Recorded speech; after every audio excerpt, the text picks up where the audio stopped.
Once again, you've tuned in to Ham Radio Perspectives, where truth meets ham radio. I'm Quinn, K8QS. I'm Tom, WA9TDD. And this time we thought we would get into myths about ham radio, not because you, as if you're an avid ham, fall for these myths, but they're out there and they affect greatly how people view ham radio and whether or not they want to become hams or pursue hams, or what people think about us when they find out we're a ham, okay? So 5 basic myths that are out there running around all the time like little Pac-Men, putting bad thoughts into people's heads about ham radio. So what's myth number 1, Tom? Well, myth number 1, Quinn, probably the most prevalent, is that ham radio is obsolete because of the internet and cell phones. And this is the most common myth. While the internet and smartphones are excellent for daily point-to-point communications, they rely on a massive, fragile infrastructure of cell towers, fiber optic cables, and power grids. And when a major natural disaster like a hurricane or earthquake knocks out that infrastructure, cell phones become, useless, like a brick. But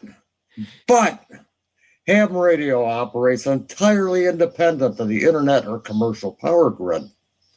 Now, amateur operators can bounce signals off the ionosphere using a radio and a battery, providing vital information, emergency communications when nothing else works. Furthermore, modern ham radio actually integrates with the internet using the digital modes, satellite tracking, and, global network linking.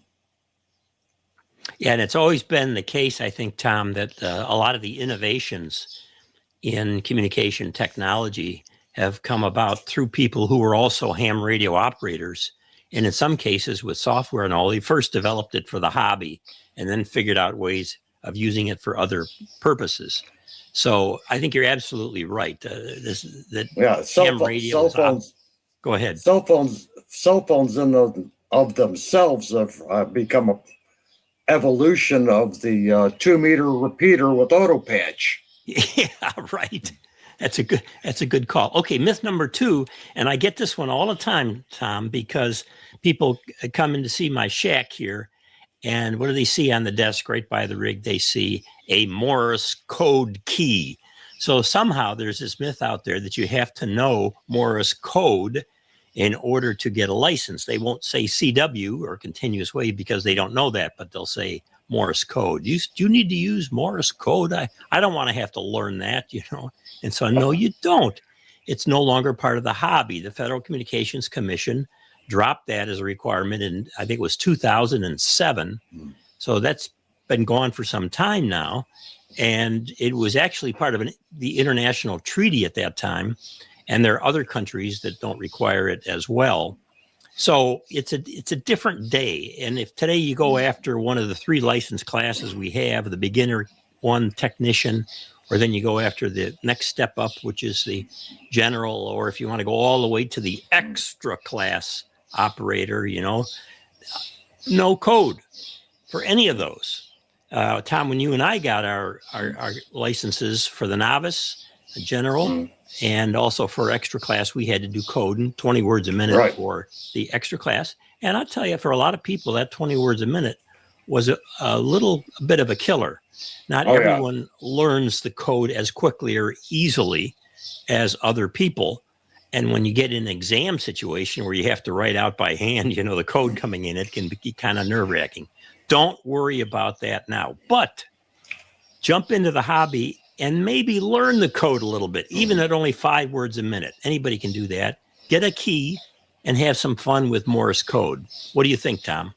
Yeah, it's an integral part of the hobby. It's part of the ancient tradition of ham radio. So even if you don't know it now, you really don't need to know it. But gradually, as you evolve into ham radio, it's maybe something you want to learn, just for kicks. So that brings us to number 3. Ham radio, boy, it's an incredibly expensive hobby. Yeah, it's easy to look at massive backyard antenna towers or, top tier high frequency transceivers and assume you need thousands of dollars to get started. While you can spend a fortune, you don't have to. For a technician class where you're starting out, you can buy a basic dual band VHF UHF handheld for, under $30 to talk on the local repeaters. If you want to get into long distance, high frequency communication, many operators use budget friendly software defined radios. They're called SDRs. You can look for used equipment at local hamfests or swap meets, or build their own highly effective wire dipole antennas for less than the cost of, pizza. So see the video link below on the cost of a ham radio setup. Yeah, we did a good video on that, Tom. We'll link it below. Yeah. So myth number 4 about ham radio is that it's only for older generations, older people, old fogies like you and me, dare I say that. Yeah. Now, historically, the demographic has leaned toward a hobby with older folks. No question about that. But there are things happening now that are very interesting. There's a massive wave of modernization of the equipment, the technology, and so forth, with a lot of younger hams coming in. And you may not hear them on the 80-meter rag chews at night because they're not going to be interested in that, or getting on during the day on 40 meters and talking about bean cropping or something. But today's ham radio intersects heavily with computer science, with the maker culture. We have a video on that too, the maker culture, with aerospace. In fact, Tom, I haven't told you this, but they just started a ham radio club at the college in town here that I used to teach at. And really, they started out with 3 members that are students and a faculty member who's a ham. And then 3 more of them just took their tickets, their licenses. They got technician licenses. They got a room in the science building, got an antenna up on the building, and they're getting into satellite stuff. And it's attracting a lot of the people. Right. Most of them are computer science or engineering majors. But hams regularly write software for digital signal processing. They build DIY micro controllers. They experiment with mesh networking. They track high altitude weather balloons. Yeah, this is all great stuff. They even bounce signals off the moon, and in some cases they get to communicate with the astronauts on the space station, and that's often geared toward elementary or high school age kids to get them turned on.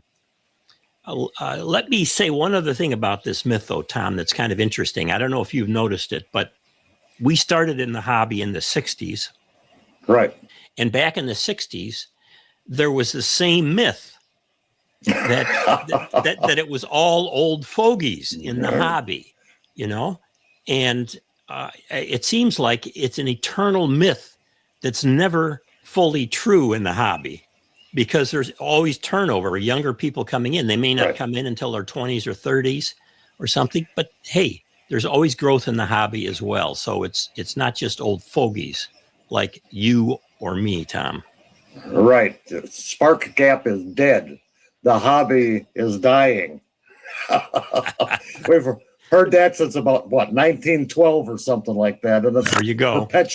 Perpetuated for the last 100 or so years. So, and myth number 5 is that hams only talk about weather or their health. How'd your prostate exam go? Blah blah blah. How many polyps on your colonoscopy?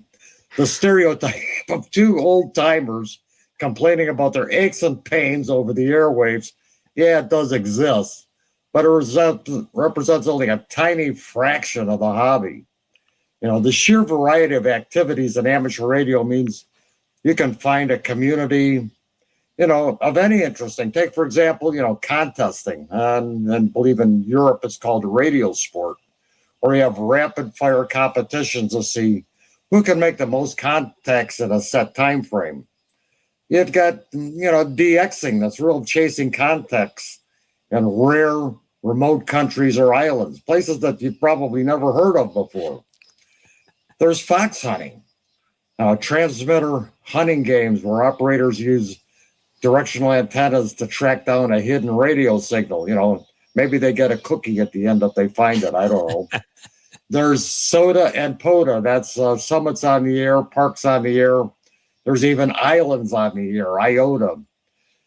And that's where you combine hiking, outdoor recreation activities. You set up a portable radio gear in a state national park, a mountain peak, a seashore.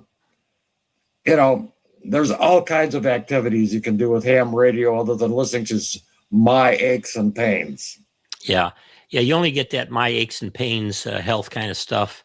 And whether when you're listening on primarily 40, 80 meter sideband with people who are on there all the time, talking to their buddies, and they're just they don't have much else to talk about. So they share the latest what's going on. And often they are up there in age a little bit.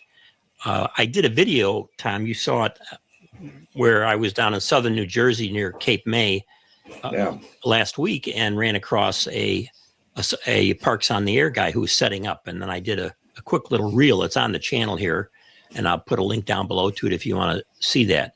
It was cold, I'll tell you. Holy cow.